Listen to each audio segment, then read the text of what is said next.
Hey, Sens fans, welcome to a special edition of the Senstennial Podcast. As you likely all know by now, Michael Andlauer is set to become the next owner of your Ottawa Senators. Very exciting. It's been an 8-month process. I know everyone was getting really tired of this We're dragging free. out. We're free, everybody. We're free. Obviously, everyone was really upset when Reynolds and the Remington bid dropped out.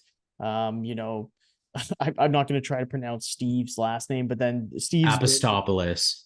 There you go. Thank you. That bid dropped out last week. Apparently, the Andlauer bid was planning on dropping out if the Melnicks didn't come to, or I shouldn't just say the Melnicks, but also GSP. If they didn't come to a conclusion on the sale, they were set to pull out of this bid. So very very close, very down to the wire. But Michael Andlauer, it seems, is set to become the next owner of the Ottawa Senators. And we're just going to discuss how the bidding process came to the close that it did, impacts on the team going forward, and really anything else that comes to mind about the sale. So, yeah, bear with us as we go through this. I'll kick things off to you, Bennett. What did you think about the sale process and really coming to a conclusion with Michael Andlauer being the winning bid? Oh boy, there's a lot to unpack there, isn't it? What do I think of the sales process? I mean, holy cow, they could not have dragged it on longer if they had tried. I mean, it was a mess. The leaks were constant. There was infighting within, like among the bidders and taking pot shots at people on Twitter, like hearing reports in the same day that such and such is the highest bid. Actually, that bid isn't worth shit. It's backed by, duct tape and dreams or whatever. And it's just like, it was such a slog, listening to, guys like Friedman or, Gary Yawk or other insiders, every day, just like the circus goes on. We don't know who's at the reins, nothing. To finally today, just that drop of just breaking Michael Andlauer, now the new owner of the Senators. It's good. I have absolutely no qualms with this whatsoever. You mentioned being disappointed about Reynolds and the Remington Group, how they've been front runners for a long time. I think the record will show before Reynolds, before Snoop, before the weekend, before any of that stuff, I said all I wanted from a new Sens owner was someone who would sign the checks and shut the hell up. And we don't need to know about their lawsuits. We don't need to know about, Their boat whatever their crews sordid, suing. yeah, we don't need to know their sordid business dealings or, whether or not they're in Barbados or not. Like this is what I wanted. This is what I wanted from the bidding. A guy who is a known entity, who's known and respected by the league, who is backed by a bunch of local investors, as well as being, the primary, person providing the capital. He's a guy who does his business quietly and efficiently. And that is what we need. Because what the Sens haven't had for the last 10, 15 years is stability and a lack of drama. And this, I hope and expect that this will deliver what we crave, which is, an end to the ownership speculation, an end to the ownership drama, just someone who's willing to make the team better, improve the product on ice, and get out of the way and let people do their jobs. So And I know I'm here for it. and I know a lot of people listening or watching are probably aware of at least the general terms, but it looks like the deal was about 950 million US, and that's for 90% of the team. The Melnick sisters will retain 10% of the team. In addition, it seems like Andlauer has local ownership as well, made up of a contingent led by Jeff York, who is, as far as I'm aware, the owner CEO of Farm Boy. So that is obviously a nice addition. Bruce Garriock also reported out that the Malhotra family, who are the owners of Claridge Homes in Ottawa, they're going to be part of this bid. And it looks like there's about Jeff York and 20 other partners involved in this.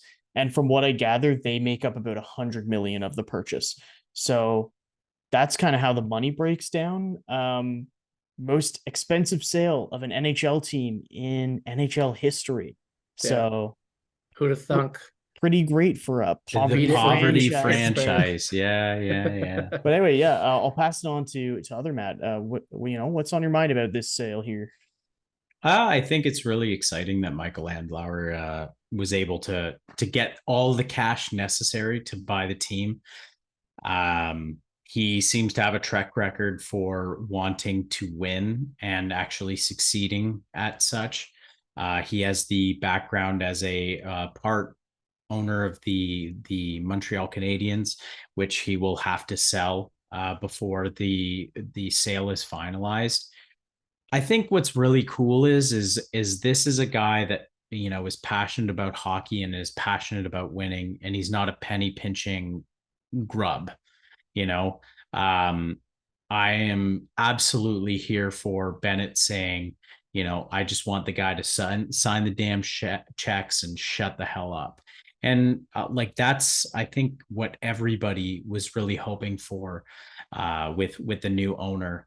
I think Andlauer brings a lot of experience as an owner. He has some people that he'd like to bring in. Obviously, there's rumblings of Steve Staios, but there was a tweet today that basically said, this person had worked for the OHL team that Andlauer owned, and they really bolstered the hockey ops and analytics while they were there.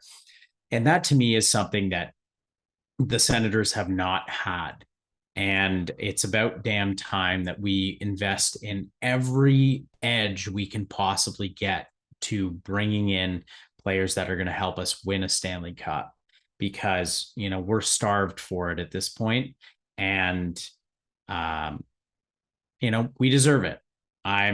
This process took too damn long, and we can get into that, and I think we should get into that. But at this point, Michael Andlauer is going to be the new owner of the Ottawa Senators. Yeah, and we could definitely bitch a little bit and moan a little bit about the whole process here on the podcast. I do want to say one thing that I really like and I'm looking forward to about Andlauer owning the team is he seems like a guy who really wants to know the players on his teams. He's not just a guy who's like this shadowy, billionaire figure who sits behind his desk all, stealth-like, scary, intimidating, has the cat that he pets or something, has Mini-Me by his side. Seems like a guy who he wants to know the players on his team. He wants to connect with the fan base, and he made sure to include in his announcement that he wants to have those connections with the community. And as we were talking about with Steve Halliday, I was telling him, stay connected to the community, especially in Ottawa, where it's a smaller Canadian market. That is huge for the fan base. They really like having that community connection with the team, the players, all that. So that's nice to see. Obviously, he's a very passionate hockey fan. You don't buy 10% of the Habs and be on their board of directors or governors or what have you if you're not passionate about hockey. So at the end of the day, I think this worked out quite well for the Sens. I wouldn't have been upset about the Kimmel brothers winning either, but I think the Sens are in great hands. Yeah. One other thing I'll mention, Sylvan Esso, who is a reporter for Le Droit in Gatineau, he tweeted something when he was sharing the news of Andlauer to the effect that it's no surprise that the person that made the least amount of noise throughout this process is the one who ultimately had the successful bid. If you know anything about Gary Bettman, about the NHL under his ownership and how under his tenure rather, and how they like to operate, it should be no surprise that the guy who just kept his head down, wasn't leaking to the press all the time, just did his business quietly and efficiently, is the one that they want to work with going forward. That's what they like from their owners. They like people who, not like you were saying, Matt, not who stay in the shadows and live in a volcano or something, but who are there and present and involved, but detached. And they're not in the press. They're not, they're at the games and they're there and they're engaged, but they're not, making headlines. That's what you don't want from ownership. And so I think, I think that's what we're getting here. And then just one point briefly, a little bit about Andlauer and his background. I think most people will probably have absorbed this throughout the day, but he is the current owner of the Hamilton Bulldogs in the OHL. That team did win the OHL championship in the 21-22 season, although they did not go on to win the Memorial Cup. They placed second. But so he's had some success at the junior hockey level. And of course, this leads to speculation about, does he have guys that he might want to bring in from, people he's worked with in the past, perhaps for GM or for coach. You've seen a lot of rumors already about Steve Staios, who was until very recently the GM of the Hamilton Bulldogs, and whether that could be a potential successor to Pierre Dorion. So now I did see that Steve Staios is likely to stay put in Edmonton for at least the next year. So my guess is that Dorion and Bonus and Mann stay in their respective positions, at least in the short term. I guess we'll see how that plays out. But I think bringing in Steve Staios, who, let's just say as president of hockey ops or some role capacity like that, I think would make sense. That way Andlauer gets a read on how the front office operates, sees if he likes what he's seeing out of them, and then he has his own guy who's almost like the middleman between the front office and himself, who has GM experience. He's spoken highly about in NHL and circles from reporters in the NHL community. Apparently this guy is like definitely on the track to being an NHL GM, which is great news. Like you said, Bennett, there's been talk and reports about Patrick Waugh or even Claude Julien being coaches of interest to Andlauer. So we'll see. Obviously, Patrick Waugh just stepped down from his coaching position in the QMJHL. So he's potentially open for a gig. And a Claude Julien interests me as well. Like that name being floated out. We'll see what happens there. But I definitely think of all the current positions on the Ottawa Senators that may be up for grabs. I could see DJ Smith's definitely being a question mark. But hey, we'll see where this offseason leads.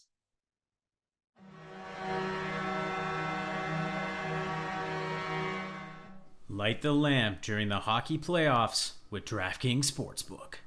New customers can make a $5 bet and score $200 in bonus bets instantly. Download the DraftKings Sportsbook app and use code THPN. That's code THPN only at the DraftKings Sportsbook. Gambling problem? Call 1-800-GAMBLER.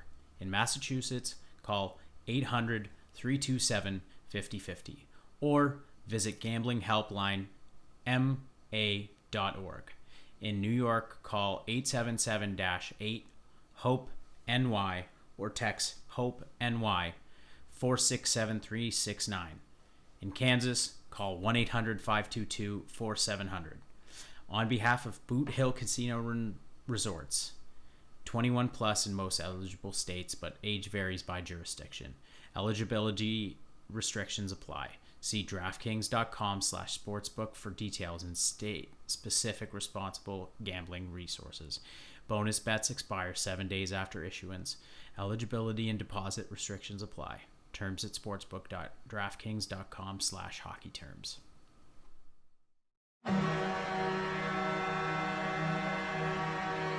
Yeah, I mean, I personally, my preference would be to see them both go, Dorion and DJ. I just want a clean break from the Melnyk era.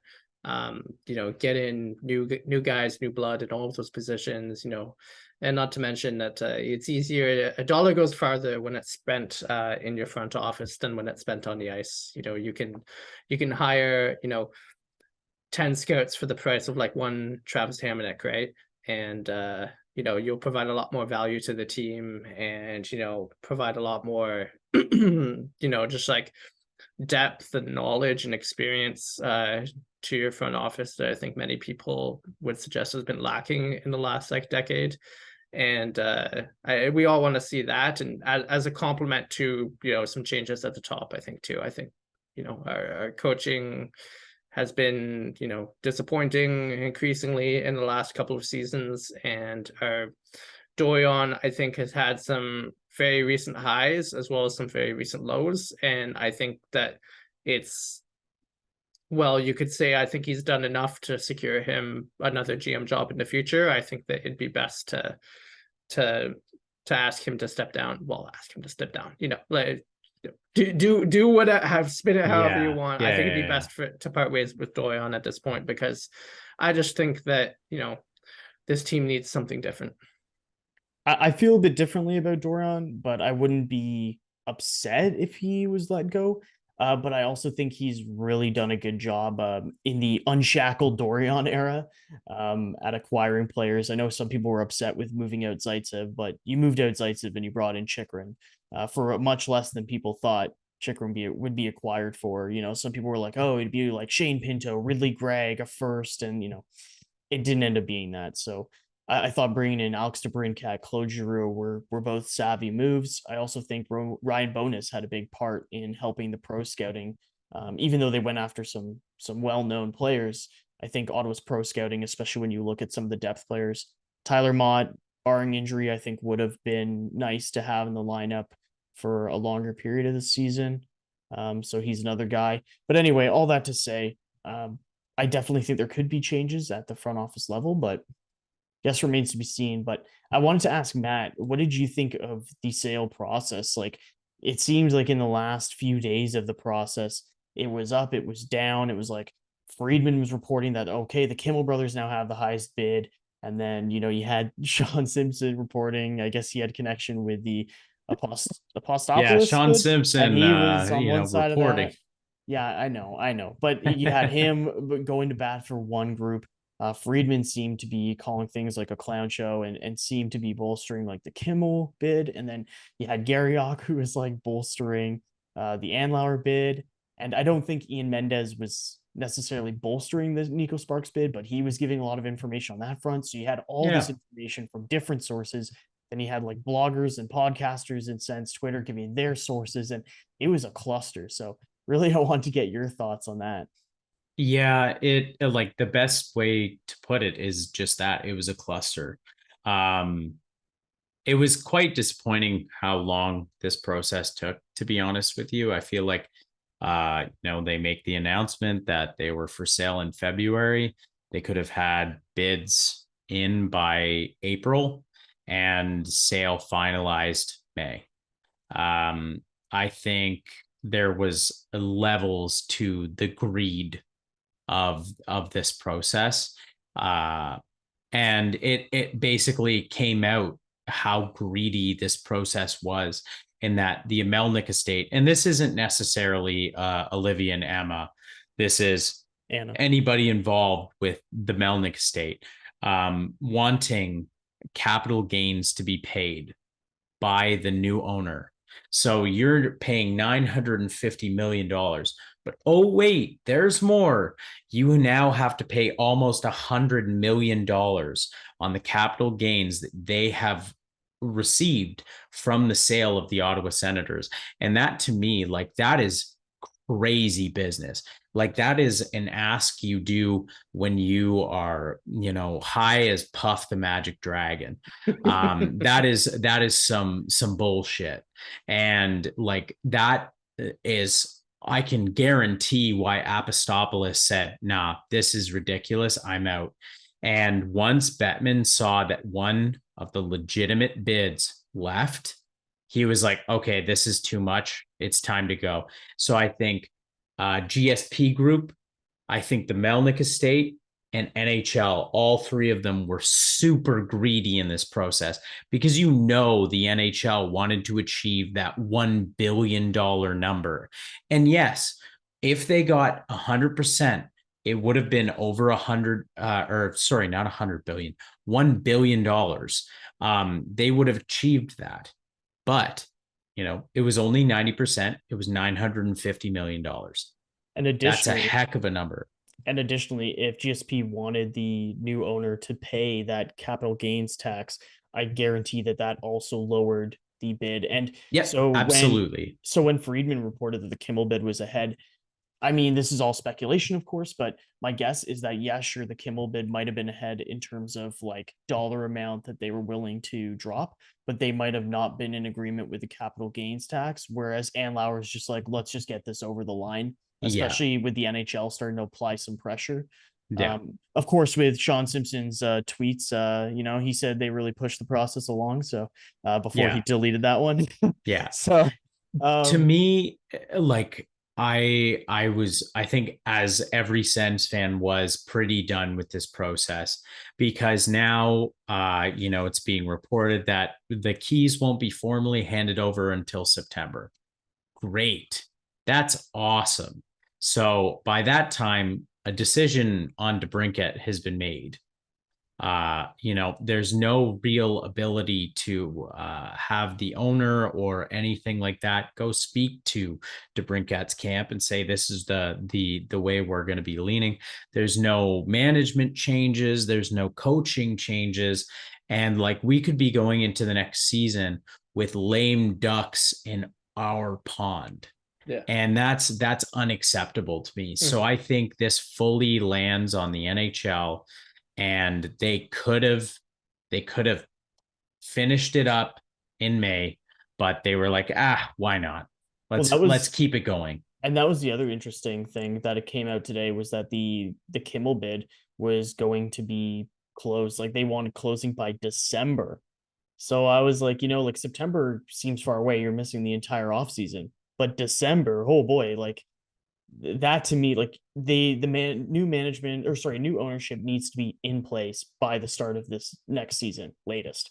And yeah, you're right. Like, this offseason moves, it seems like the ball is kind of into Brincat's court. I really want him to re-sign, but I think the writing's on the wall that he's going to be gone. And I know some people have already been naming lots of pieces that they'd like to have to come in and replace him and add some depth to a few positions. But we'll get into that in an upcoming episode. But it'll certainly be interesting to watch and see how this unfolds.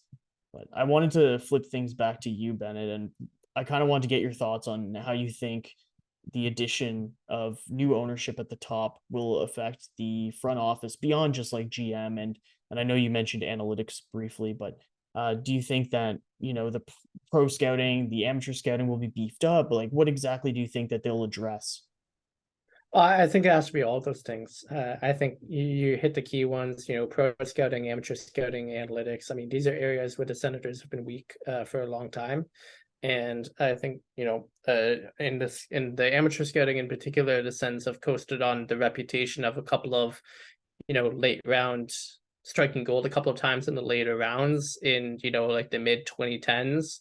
But it's been a long time since they've managed to do something like that. And, we've seen them throw away extremely valuable draft picks on, just like marginal players that can't help the team take a. Talking in 10 years about how taking Tyler Boucher when Jesper Wallstedt was available, killed the rebuild before it ever got off the ground. That's an entirely likely scenario, unless if we can sort out our goaltending, issues very soon. And, the key is just to not let things like that happen again. And, you want, like I said, a dollar goes farther when it's spent off the ice than it does when it's spent on the ice. You can hire a lot. There is a lot of first-rate talent in, the behind the scenes staff across the whole of the hockey world. There's analytics people that do it for free on their own time who could make a difference working for an NHL franchise. There are scouting people that do it for free on their own time that could make a difference. And I'm not saying you have to go hire those people, but I mean, like, there's so much knowledge out there. It's the information age. Everyone who has a passion and an interest, can put it together. And I think that, there's so many qualified people, whether it's coaches, whether it's video analysts, whether it's draft analysts, analytics people, I mean, that could be hired, that could help this team build like a knowledge base to compete, year in, year out, make smart decisions every time, not just some of the time. The best run franchises in this league, have, stacked, front offices and hockey ops departments full of smart, intelligent people who, bring a lot of insight into the decision-making process of the team. And, what I don't want to see is what we've seen in the last decade, where you get a lot of, guys who the team goes out and acquires because the coach coached them one time in junior or on another team, or, we just take guys from the U.S. national team development program, because we have eyes on that, or we take guys from Finland because we have eyes on that. When's the last time the Sens took, used a high draft pick on somebody from the CHL, whether it's DO, the Q, the WHL. There's so much talent, be it pro or amateur, that the Sens are leaving on the board because they don't have the staff or the resources or the inclination to look for it. And that's what we want to see changed for sure. Yeah, I mean, as far as I'm concerned, that's priority number one, is sorting out the coaching and the GM. Priority number two is, sorting out, contract business for current players, like, be it DeBrincat, be it, any trades or extensions that have to be handled outside of that. And then, step three is laying that groundwork for, long-term success by investing in the people that work behind the scenes. Yeah, and I think it has to go just beyond like a blanket statement that people throw out there about improving amateur scouting. Like you said, I think they just need to expand what areas they're actually being able to conduct. I think they just need more bodies. I mean, I don't know, like, you can go on, the NHL website, and if you can click around, you can find like the staff that work for the team. I don't know off the top of my head how many scouts the Sens have, but it's small. Yeah. Like if you compare it to a team like the Habs or Toronto or Colorado or anyone who, is, anyone really. I mean, it's small. I mean, like we're competing against teams that have scouting departments of, a dozen people more, I was just gonna add, like, it seems like the Sens have been drafting a lot from US programs, and the US programs have gotten better and better in recent years. So, totally makes sense. But like you said, more guys, like more scouting in the WHL, QMJHL. I think having more staff out in like Sweden, and places out in Europe, more in the DEL, Czech league, stuff like that. And really, there's a lot of talent out there that I feel like gets glossed over because they're not North American, right? Yeah. So yeah, I definitely agree with you on that front. Matt, did you have anything that you wanted to add about scouting additions or front office or coaching or what have you that ownership has a hand in? Yeah, I think if we were to sort of, like, I'm sort of endeared to Pierre Dorian a little bit because he's super meme worthy. Like, he seems like a happy-go-lucky guy. And like, this was the first unleashed era of PD. And truly, like, my first priorities is bolstering hockey ops, is bolstering scouting. Our pro scouts need to be fired, truthfully, and go get new ones. Like a lot. Minus Ryan Bonus. I like that. I don't consider him a pro scout though. Like, he's our AGM, but like a lot of pro scouts and like diverse pro scouts, because I want to know what a guy does that is being missed via the eye test. So go get analytics, like go get Micah Blake McCurdy, like guys like that who are able to tell a story that, isn't just able to be seen via the eye test. Like, I don't want to go get Scott Lawton because A, he costs a lot, but B, like, is he really that good? Or did he just have a good offensive season? And that's what we're seeing. Like, I would rather go find diamonds in the rough, like a friggin' Moneyball situation where we can have these high caliber talents like Tim Stützle and Brady Tkachuk and stuff. But our bottom line is made up of like these castaways that teams just didn't want to sign or what have you. And we've just created this dominant fourth line and top nine, like, just because they play the game how to, like, once you have the lead, it's shut down. Yeah. Like, and I don't want to stray too far off topic because I do want to do a video in the near future where we do talk about depth players and absolutely additions the Sens can make in the offseason. But one thing I do want to add before we end off tonight is when you talk about analytics, I had some people kind of pop up in the mentions every now and then, and they say, well, the analytics experiment failed in Arizona. And I'm like, well, sure, maybe it failed there, but they're also an underfunded team. Look at your Colorado Avalanches. Look at the Seattle Kraken, Carolina Hurricanes, Tampa Bay Lightning. I know the Toronto Maple Leafs. We can talk about their postseason success or lack thereof, but they have a good analytics department, and some of the guys they brought in this year, Jake McCabe, Sam Lafferty, those were guys who had great analytics and underlying numbers, and they were great depth adds. Yeah. So you look at some of these teams, and you brought up Moneyball. The Seattle Kraken comes across like one of those teams. What star player is on the Seattle Kraken? Yeah. I guess like, Beniers. Beniers Vince right, Dunn, I guess now. Right? Like but it's not like an NHL household name, right? You had Jared McCann put up like 40 goals this season. Nobody's really talking about that. And I just think that it's because Seattle is smart. They use their money wisely. And there's some guys who are free agents this year who are much better players than production, very similar, but are much better complete players than guys like Scott Laughton. And you won't have to give up an arm and a leg that Philly is asking for 3 more years of a guy who could fall off, and then you're stuck with his contract. Yeah. So anyway, that's another discussion we have another time. But before we end off tonight, did you guys have anything you wanted to add, or maybe end on some good vibes, because we kind of maybe went into a little bit of complaint mode towards the end there?